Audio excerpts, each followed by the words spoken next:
Well, I'm back. I hope I didn't offend anybody, and I'm sorry if I did. I'm not sorry for what I said, but I am sorry if I offended you. But I'm going to name this video My Husband. Let me tell you a little bit about Carl.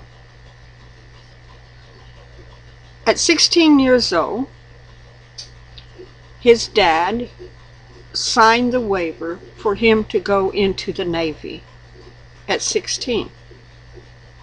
He went through boot camp and he was signed to be put on a ship, the USS Robertson, and was shipped out, headed to Vietnam. 16.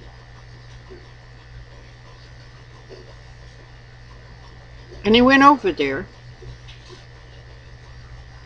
and fought for our country because our country told him to.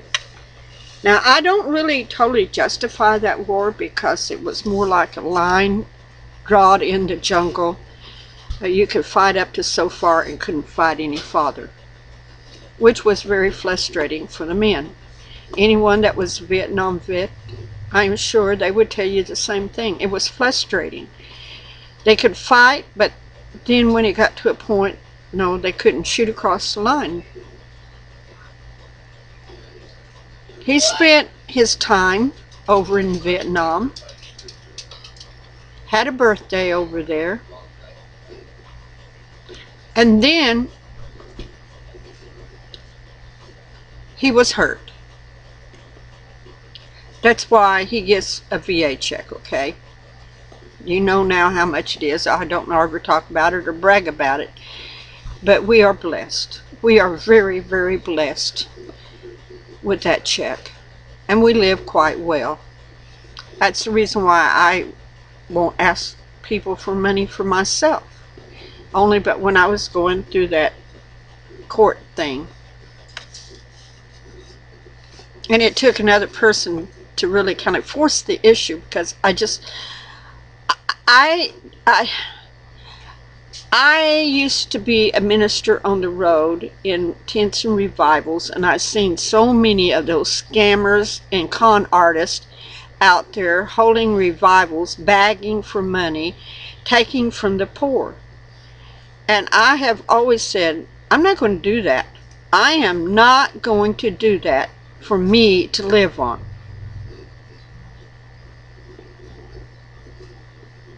God blessed me with a beautiful husband.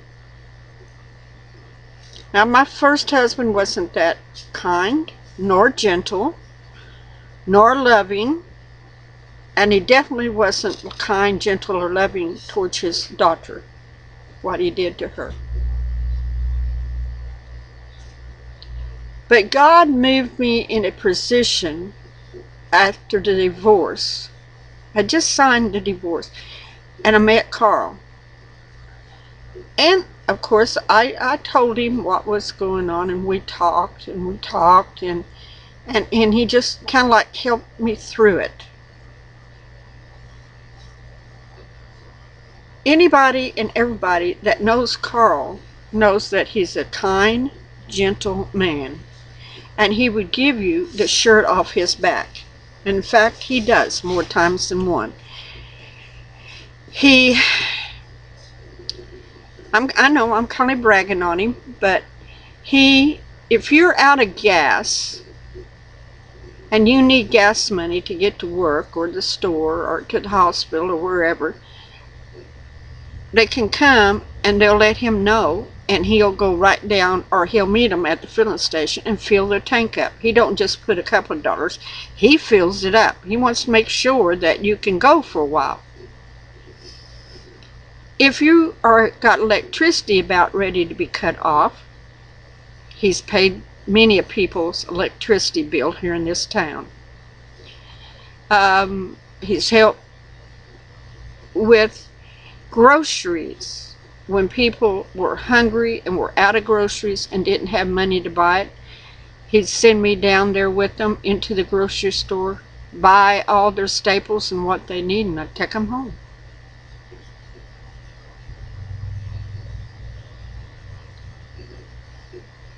Carl cannot stand to see anybody suffer and do without. He just can't. I've never quite met a man exactly like him. My ex-husband, one, he hated blacks, and I happen to have a black cousin, and boy, he was really ticked off about that. He didn't believe in helping anybody. He said everybody should help themselves or do without, letting them starve. But Carl, on the other hand, he bends over backwards. He will say, honey, we're blessed, so therefore we have to bless others. So when I'm asking you people for money to help Tina, in particular, because that's the one, most one I asked for. Now, I did ask for someone to help that other lady who has CPOD and needed an air conditioner fixed. And guess what? God moved and it got fixed. God blessed her because it was a need that needed. That money didn't come to me at all. They didn't send it to me. They went straight to her. They talked on the phone, and it was all taken care of. Praise the Lord. Now, Tina comes to my PayPal account, and I take it and put it in the bank, and I draw all of it out, and I take it to her for whatever needs to be done. Right now, we're working on getting all of her back pay, her back rent caught up, because of the divorce and all of this stuff that her ex-husband pulled on her and her son. People helped her, like last year in the winter. You guys come to and you filled her propane tank up. When I let you know, you sent the money. I got it, took it over there. I took her over to the propane company, and we got it, the tank totally for you. Sent enough money for, not above and beyond, you sent exactly enough money for the propane tank to be totally filled up. I've asked sometimes somebody would send the money to help pay the electricity bill,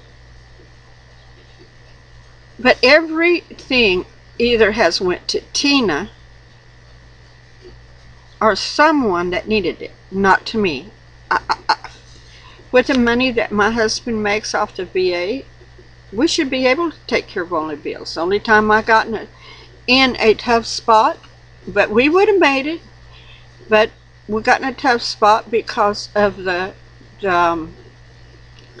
lawsuit. And I got my name cleared because the judge believed us. Thank the Lord. Now I might have lost the place, but that's all right. It's all in God's hands and all will. And I don't have anything against Shane, or I hold anything against him. Even though he owes us around $70,000 if we wanted the money back. That's how much we supported him and took care of him. I've got one of the gentle, hardest men I've ever seen, but he will fight for me. When he told Nicole that one day him and they would meet up, he would take care of business, well, I'm sorry, he really meant that, people. Because I laid up there with a broken back, and they refused to take me to the hospital, and when called and I talked to Carl and told him what happened. He says, have they taken you to the hospital yet? Because, see, I didn't have no way to go. I didn't have a car up there. I come on a plane. And they were refusing to take me to the hospital. And Carl become really upset. And he told Elizabeth, scared her half to death. He says, you either take her to the hospital today, and when she gets back, she calls me and tells me she's at the hospital and what's going on, or I'm coming after her and there will be hell to pay. And he meant what he said. He'll fight for me, people. He was mad because in his eyes, the day I got hurt, that minute I got hurt, they should have loaded me up and took me to the hospital. They didn't know what was going on. All they could do is lay there and pray and pray, and Nicky had his hand on my back and pray and pray and pray and pray and pray, and I had a broken back, people. I had a broken back.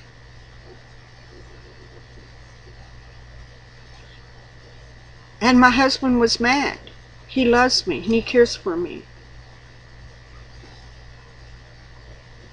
And he would fight for me, and he would die for me as I would for him. Because he's so kind and gentle. And I know she said that I had told Elizabeth that he was mean to me and I wanted to leave him and go to her, and Elizabeth said no.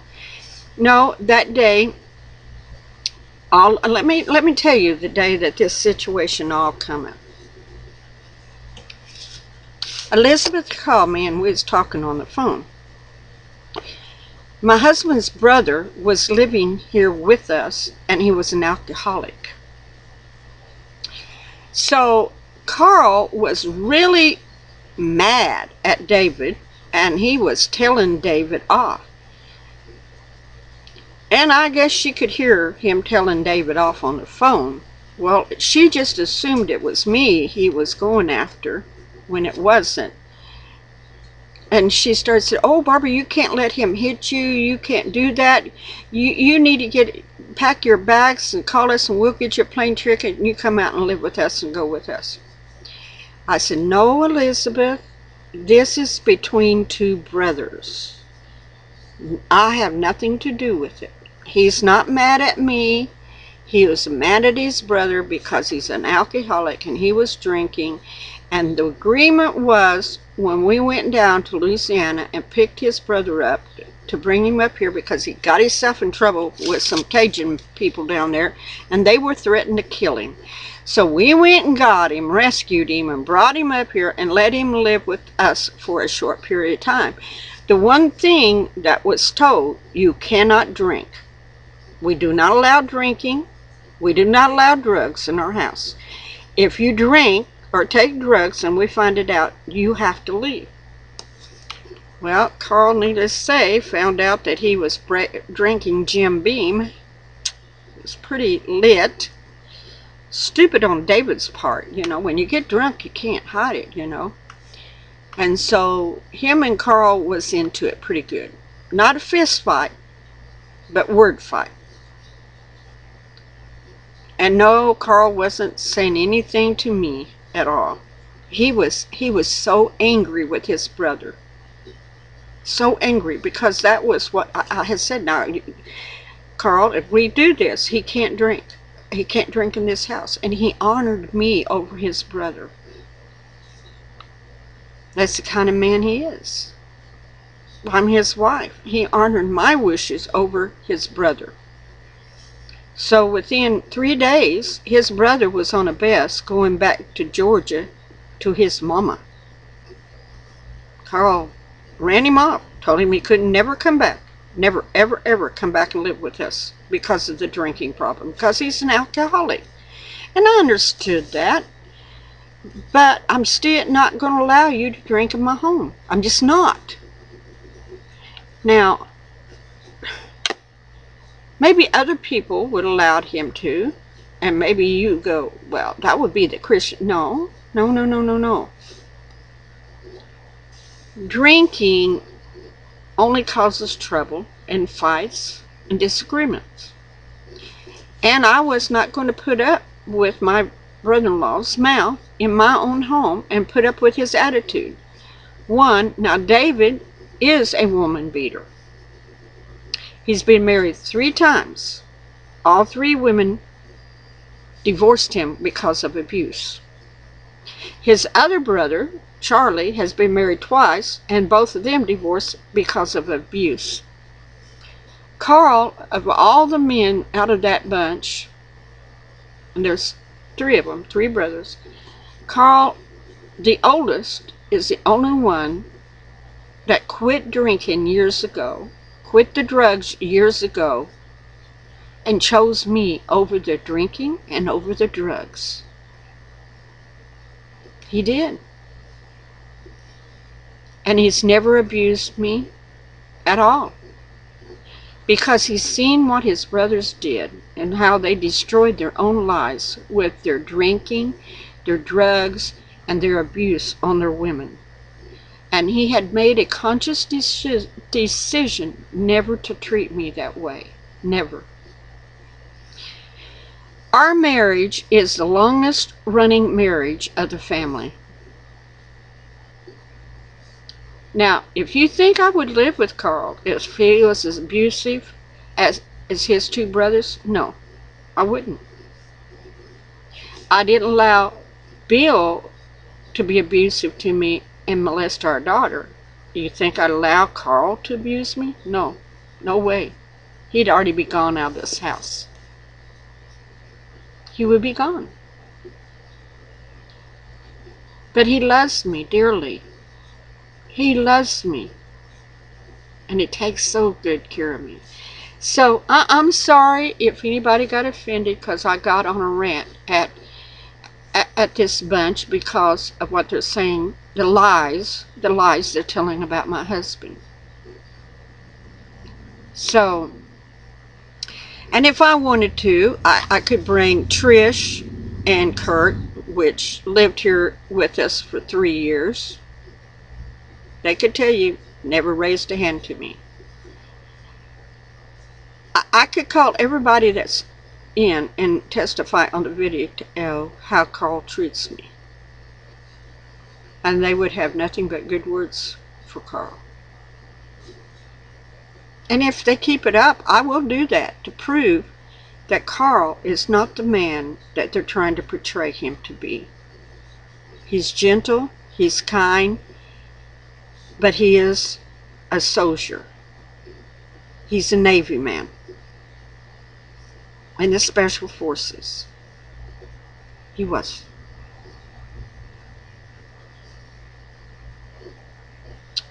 And he will not tolerate anybody mistreating me, talking down to me, or abusing me in any way. He won't tolerate it at all. If you try, you're going to hear from him. He won't take it. Period.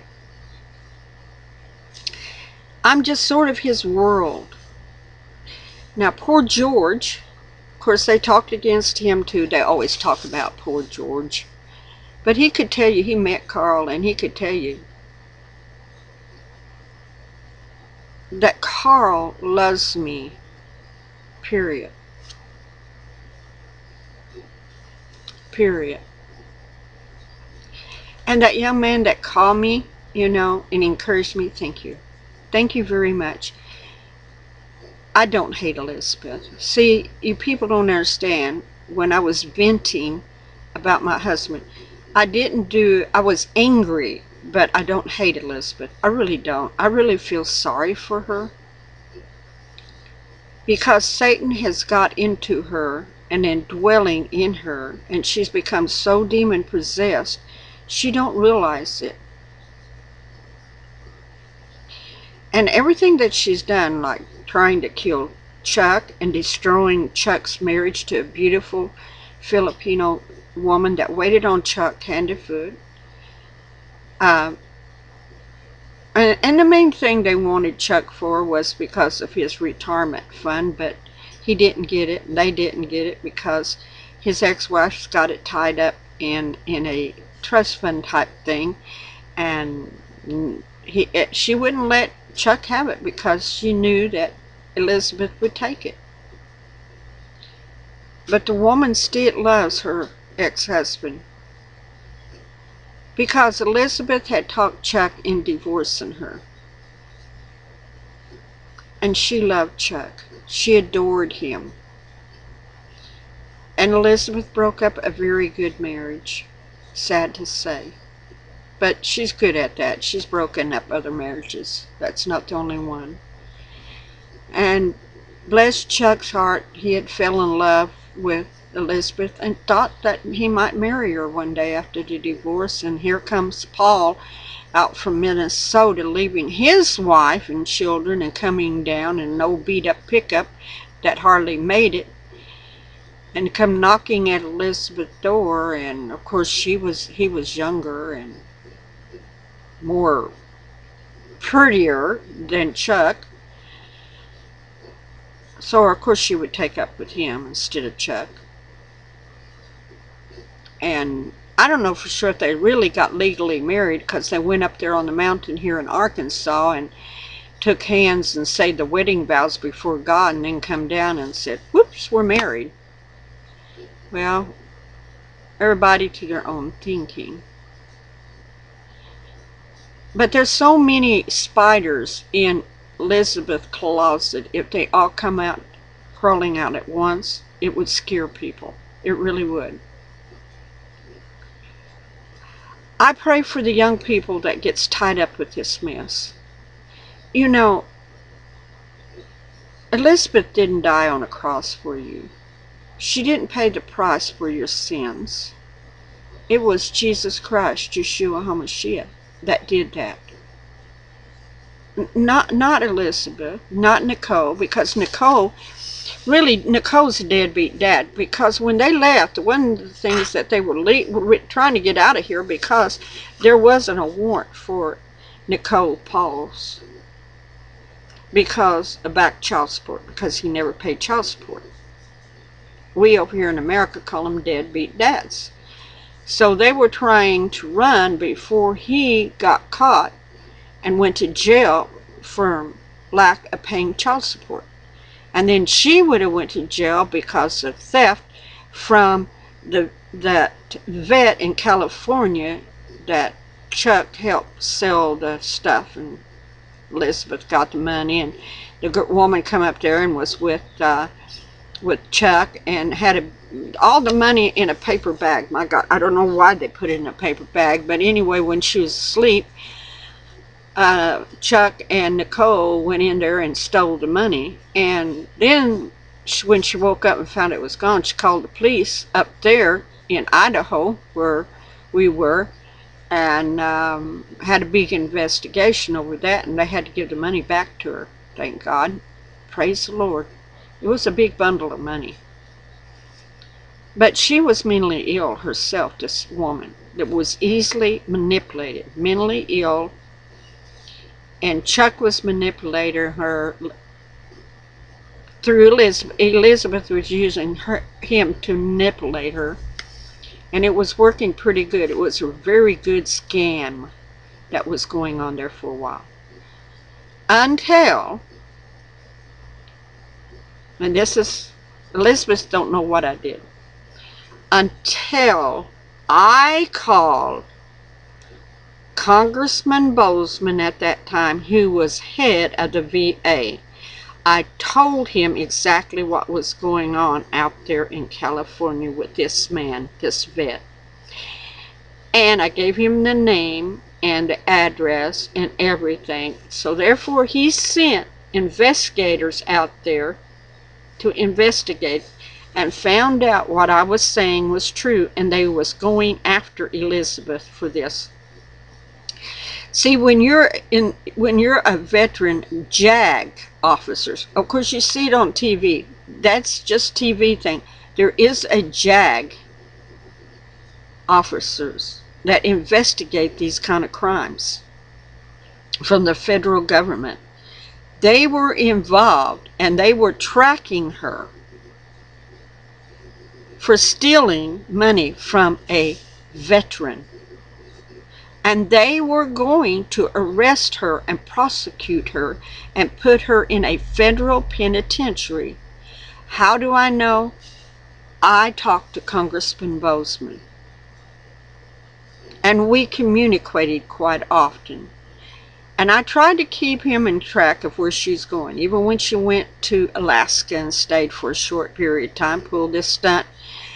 And also, when she come back to Seattle, was wanting to get on a plane and call me. The minute I hung up the phone, Elizabeth, I called Congressman Bozeman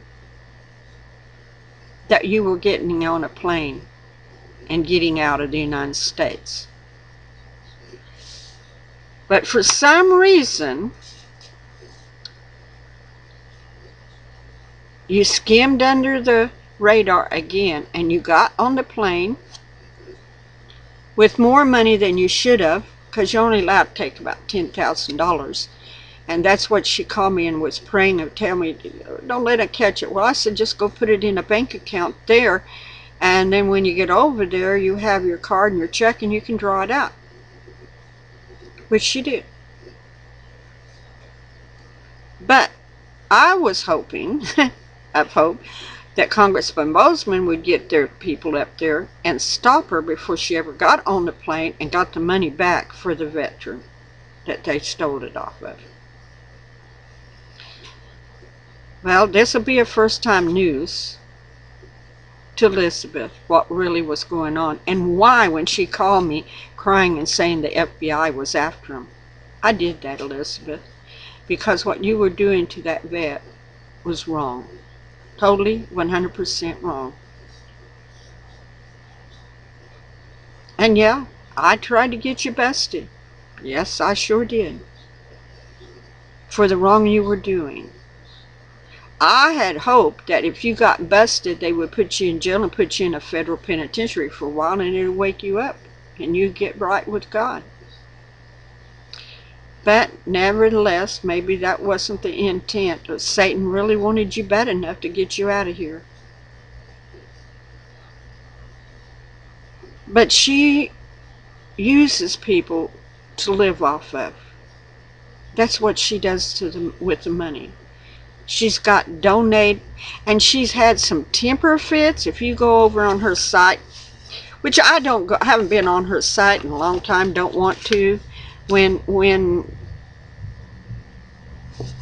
they said that I go on her site to check upon her all the time, no, I don't. I don't care what she's doing. God knows, and God will judge it. So why should I go out and try to track her down and even say I was jealous of her? Well, let me see. Why would I be jealous of Elizabeth? She left a very well-off contractor man that had lots of money, good house, for a deadbeat dad that wouldn't work, wouldn't support nobody. She had to support him by the ministry, by taking in money. And she was always on the run from one place to another, on the run, hiding because the law was after her. And then she finally got on a plane and got overseas, drifting around all overseas. One, I wouldn't have had Nicole Paul. I wouldn't have had him as a husband for no way, no shape, no means. He's a deadbeat dad. He wouldn't work. He's lazy. All he wants to do is lay around and boss her. Tell her she should do this. Tell her she should do that. He's very bossy to her. In fact, one time she called me from over there and she was crying and she says, Nikki is getting mean to me and cursing me and stuff, and I'm thinking about leaving him, and I think he may leave me, and I don't know what to do. And I said, well, just pray, Elizabeth, pray. That's all I can say. I don't know what she wanted me to do about it, because I could hear him that when we was talking on the phone in the background hollering at her. Oh yeah, you'll call her, you want to pray with her, but you don't listen to me, you know, little crap like that. But I wouldn't have had Nikki. I have the better man. So why would I be jealous of her? Two, I have a home that's 100% mine and my husband's, paid off full and clear. Maybe not fancy, but see, I don't have to have fancy like Elizabeth has, with a hot tub in it. I don't have to have that. So our land, our home is totally paid off. I have a brand new car that he bought me. He has a brand new pickup that he desired he wanted. We have a Harley Davidson motorcycle that he wanted. I have a refrigerator full of food and groceries. I cannot imagine me being jealous of Elizabeth Elijah. There's nothing in her that I would be jealous of. Nothing. I'm not even jealous of her ministry because she spends most of her ministry begging for money. That's how she makes her living. Like too many preachers, like Benny Hinn. He don't work. He lives off of your tithings and offerings. That's what she does. She lives off your tithes and offerings. And lives quite well. But there's nothing I'm jealous of. Because I've got the best of the best. I've got a husband that's kind, gentle, loving, tender. I've got a home paid for. I have been so blessed, even in my ministry, when I ask for money for other people. You guys get in there and get it there so I can give it to the person and help them. Because I don't ask for myself. I want to show you something. This lady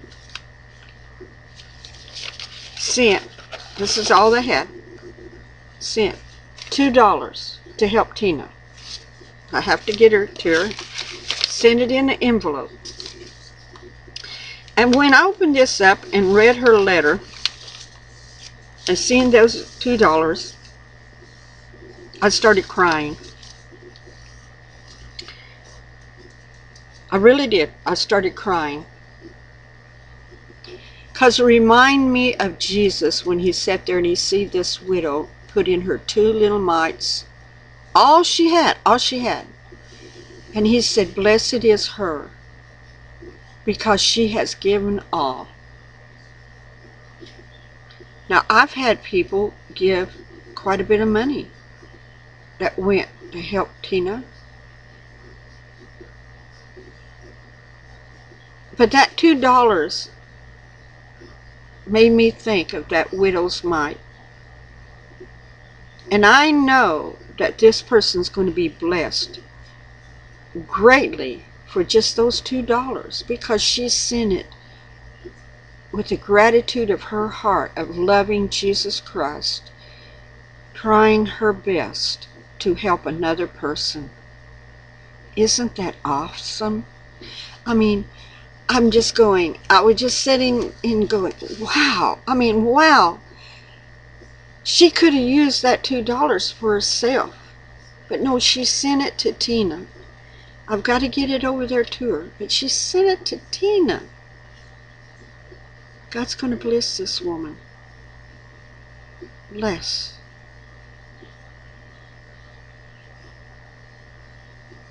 So, I'm sorry if people got offended at my rant. Because I was mad. I really was mad. Because nobody can say anything about my husband that really don't know my husband. You see, Elizabeth don't really know my husband. She's never met him, but I've met hers. I know exactly what kind of man he is. Yes, I do. A deadbeat dad that deserted his children to make it on their own and never would pay child support. That's why they ran, besides her legalities that was coming up. But I will end this there. But if I offended anybody outside of the Elizabeth Mighty Wind group, I'm sorry. To them, I'm already sorry for them for believing a false prophet, a Jezebel, that's leading them down a path of destruction. We need to pray for those people. We need to pray for them sincerely. Because they believe every word she says, even when it's not scriptural. So that's all I can say. But this video was mostly about my husband, the kind, gentle, loving man that I've been married to for 34 years. and have never desired to leave him. Never desired to leave him, nor have I ever wanted to leave him. So, I hope this gets things a little bit straightened out, because Elizabeth is good about tearing up homes, breaking up husbands and wives, and tearing children away from parents. You know that one of the 10 Commandments is said for children to honor their father and mother. But when they get to the point they disrespect their father and mother and no longer honor them, they broke one of the 10 Commandments, and they're not walking in the light of God. I don't care if they say they are, they're not. I don't care if they keep the Sabbath day and their parents don't. That doesn't, I'm sorry, it doesn't apply to you. In the 10 Commandments, you are to honor your father and mother, period. And if you don't, then you've broken one of the 10 Commandments. And when you break one of them, you broke them all, even the Sabbath day. I keep the Sabbath.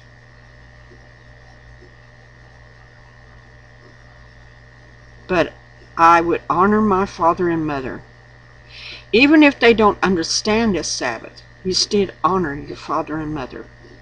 And if you don't, you really are in trouble with God. That's all I can say. So, bless everyone. I hope you understand. My husband is awesome. Thank you. Blessings in the name of Yeshua HaMashiach, Jesus Christ. Amen and amen.